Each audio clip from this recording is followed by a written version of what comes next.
Hey guys, it's me. We're going to be starting the second part of our PowerPoint about the American Revolution. The picture that you're seeing here is of George Washington crossing the Delaware River. It's one of the most famous pictures that people know that has to do with the American Revolution. So, what was New York's role? New York, as you know, is very important, and New York was actually quickly becoming a very important colony. We had one of the largest ports, and a port is a place where boats can come and drop off goods and bring goods, and people come to the ports. So we had a whole lot of people living in our colony, and that made us really powerful. And we were also used as the center of the colony. We were the meeting point for all the other colonies, and we helped to solve the problems of the smaller colonies who were still kind of trying to pick up their numbers, the number of people that were living in them. And the British knew that. The British knew that if they could capture New York, the problem-solving port center of our world, that they would win. So, we also, during the war, were using the ports, the places where we dropped off goods, to bring in goods that would help us and supplies that would help us in the war, but also to send out military ships. That's where the center of the military was also. We were sending out ships from New York ports that had people that were fighting the Navy on the sea. And the British had a powerful Navy, but we were trying to match theirs. We were trying to also have a powerful Navy to help us fight off the ships that were coming to our shore and dropping off British soldiers. Now, the big difference between the British and the Americans was that the British were trained and the Americans were not. And what does that mean? Essentially, the British were trained army soldiers. That was their job. They all had different jobs over in England, and some of them chose to be in the army or the Navy. They were taught never to retreat unless told by somebody to, like the higher up, the leader of the army. They were trained soldiers. They would fire their weapons. They were in lines, as you can see here. They would stand in like 2, 3, 4 lines.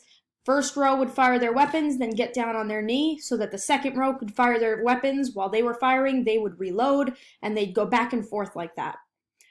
We were a little different. We were not in straight lines. We were kind of a mess, to be very honest. But there were a couple things that we did that the British were not expecting. So, first of all, we knew the land. The Americans, they were colonists still, lived on this land. They knew the land well because they owned it. They were not trained soldiers. Most of them were volunteers. They were farmers. They were merchants. Whoops. I dropped something. They were farmers. They were merchants. And they fought by running around and just trying to stay alive. So they would hide behind trees. They'd fire their weapons whenever they had a chance. And they were told, you run.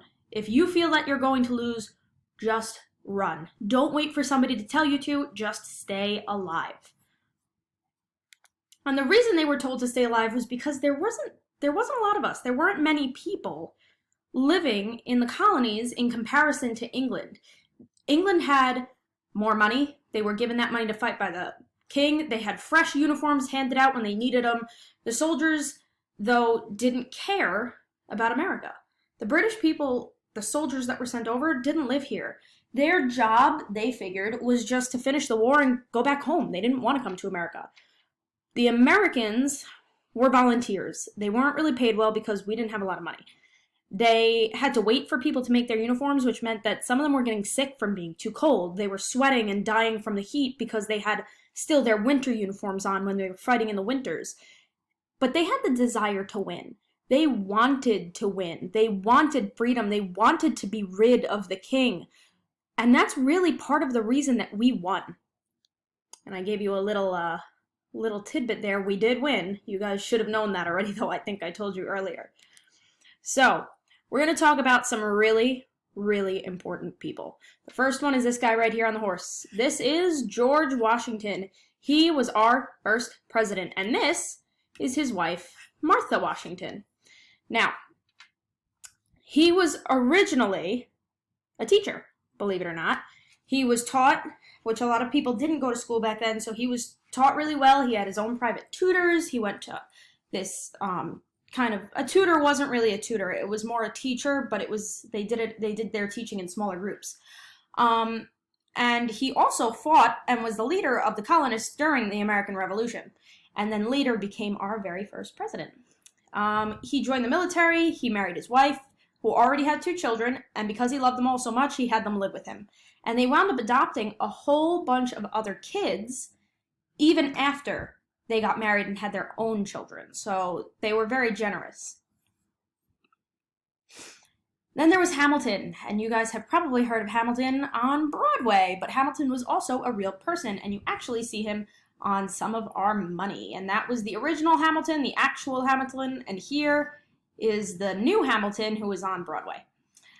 He was referred to as the president's right-hand man, meaning he was the president's go-to guy when the president needed help. Whenever the president needed an opinion, or he needed somebody to kind of argue his opinion with, Hamilton was the man to go to. And Hamilton was actually known for his deep hatred of slavery. He did not agree with it, and he fought for the slaves to be freed. He did not accomplish that. It was not accomplished for a very long time after he died, but he was one of the many people who did not believe slavery was fair. His battle tactics led to many of the Americans' victories, and he later became Secretary of State. That is one of the people that helps the president, and it is still a job that's around today.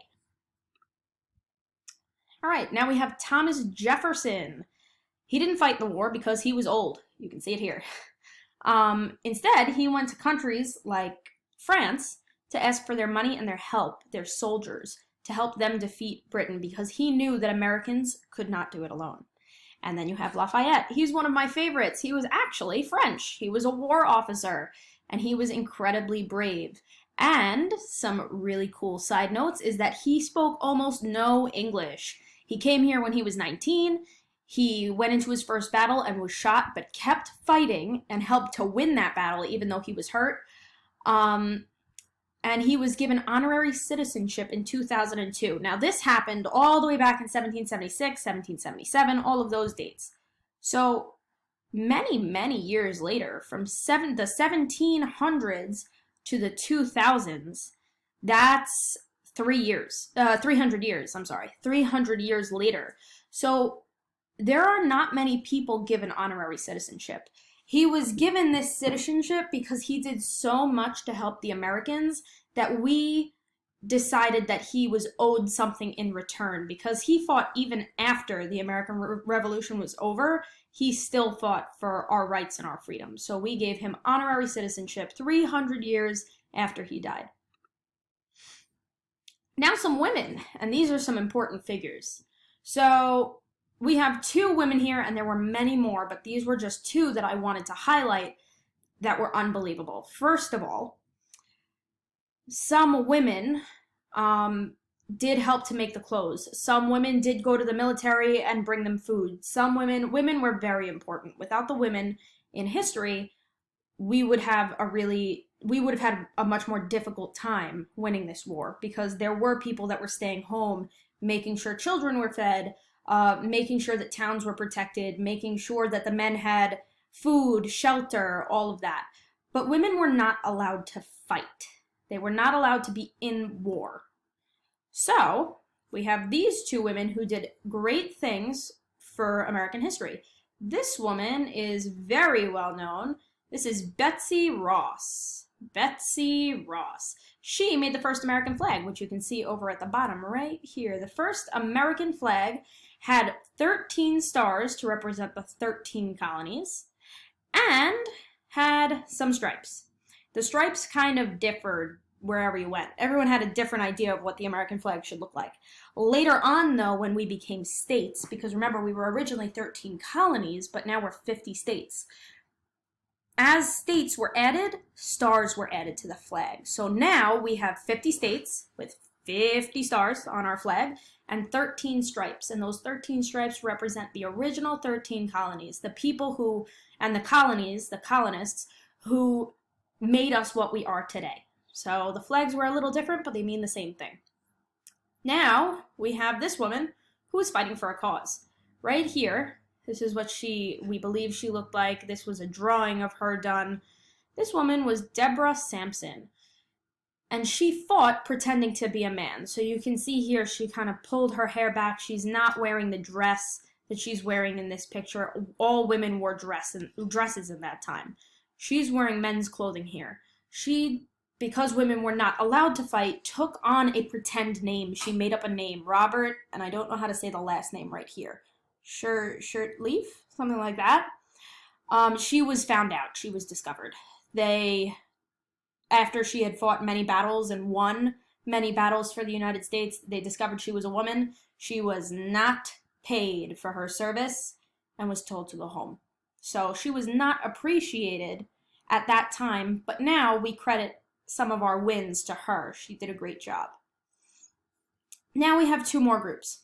And our two groups are the African Americans and the Native Americans. They're the last people that we're speaking about.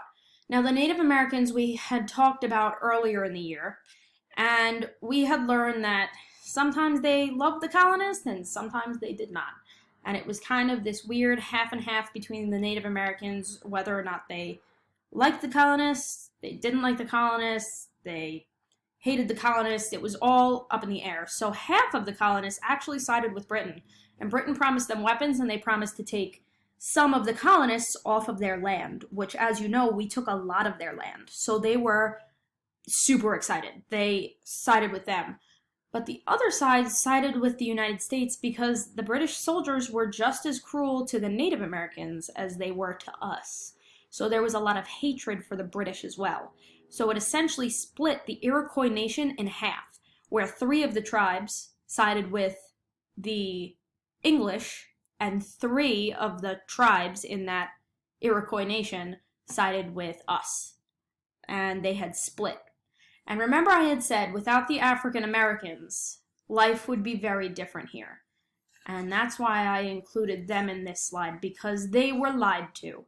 The African Americans were still slaves at this point, and they were promised by both sides, by both the British and the Americans, that if they fought and that side won, whichever side the African Americans were forced to fight with, that they would have their freedom back. And it was all a lie.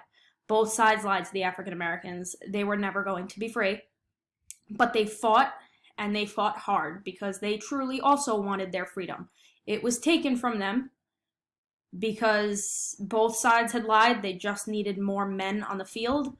So they were also incredibly important. Without these people here, we may not have won this war. Here's our final person. The final person that I think you guys are going to really love. So, there are books written about him.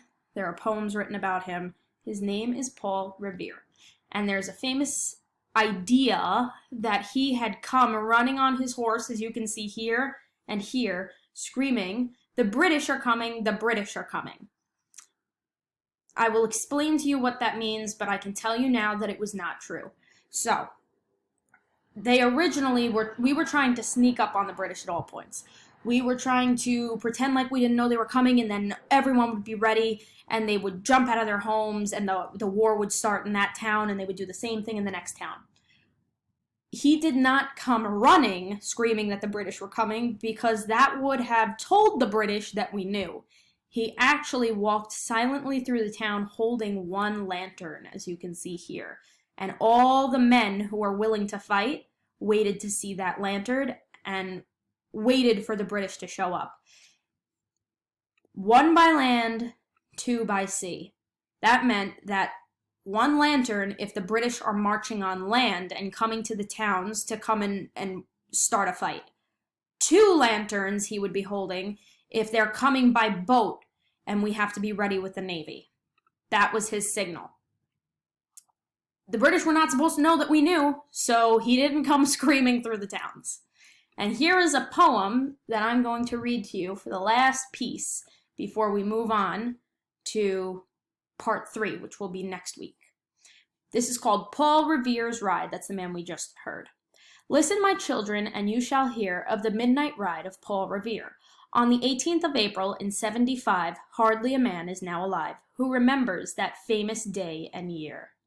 He said to his friend, if the British march by land or sea from town to night, hang a lantern aloft the belfry arch of the northern church tower as a signal light, 1 if by land, 2 if by sea, and I on the opposite shore will be, ready to ride and spread the alarm, through every Middlesex village and farm, for the country folk to